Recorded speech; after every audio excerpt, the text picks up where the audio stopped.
Just a couple of weeks ago, Luciano Spalletti enthused who doesn't want Mauro Icardi. Certainly, these days, one would be hard-pressed to find any club in Europe that would not be delighted to have the Argentine attacker within the ranks. Chelsea, Manchester United and Arsenal have all been linked with Icardi this season, while there is mounting speculation that Real Madrid will make a move for Syria's top scorer, whose buyout clause is only €110 million. However, just over a year ago, Icardi was considered more trouble than he was worth. Despite an impressive strike rate in Italy, Argentina still wanted nothing to do with a player who had courted controversy in his homeland by marrying the ex-wife of his compatriot and former friend Maxi Lopez. Furthermore, on October 16, 2016, Inter fans decided that they had had enough of their captain, when Icardi missed a penalty in a home game with Cagliari. Some Nerazzurri supporters celebrated. They did so as they stood behind a banner strewn across the curve that read, "You're not a man. You're not a captain. You're just a vile piece of SHT." Why such vitriol against one of their own, the only consistent performer in an otherwise average squad? The answers lay in a book, Icardi's book, Sempre Avanti, in which he had boasted about taking on the club's ultras after a defeat at Sassuolo in February 2015. "I took off my shirt and shorts and gave them to a kid," he wrote. "It's a shame that a head ultra flew over to him, took the shirt from his hands and threw it at me with disgust. This is when I start insulting him. Piece of SHT, you are acting all arrogant with a little kid to show off to the rest of the curve. Do you think you're a hard? You should only be ashamed." In the locker room, I was acclaimed as a hero because nobody had ever faced off that way with one of the fan leaders.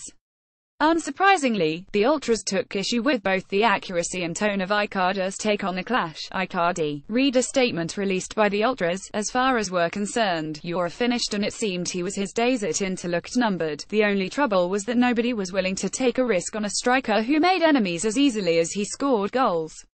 Consequently, while Icardi was fined for his outburst, he stayed at San Siro. Furthermore, he was allowed to keep the captaincy. However, he had lost a lot of supporters, and not just in stands but also in the dressing room. Felipe Melo left Inter to join Palmeiras in January of this year, but when asked about Icardi's leadership skills in June, he stated he's still very young and he has to grow, but he's also very strong right now. If he doesn't score, Inter don't win. That's all too obvious. But the captain's armband is another thing. I think it's too much for him. A player who is captain must have the respect of his opponents. He's someone who, when you look at him and listen to him, you should think and I'm also referring to the opposition, who should be afraid of him in a positive sense, and this is not the case with Icardi. There have been too many things in the past. I don't see him as a real captain today. Maybe in a few years, because he's a champion, but right now he should wear the armband. It was expected that incoming Inter boss Spalletti would concur. Instead, the man who had had no issue in taking on Francesco Totti at Roma immediately took to Icardi, having been impressed by his desire, commitment and willingness to learn. The feeling was mutual. After years of playing under weak-willed coaches, Icardi was invigorated by the methods of a coach he compared to a hammer. He felt Inter finally had someone capable of restoring Inter to their former glory. As a result, he was willing to do whatever Spalletti asked of him, even if it meant dropping deeper to do more defensive work. Icardi inside the penalty area is impossible to stop, Spalletti argued. He is lethal. I would like him to join in more with the team play, but that takes nothing away from his finishing.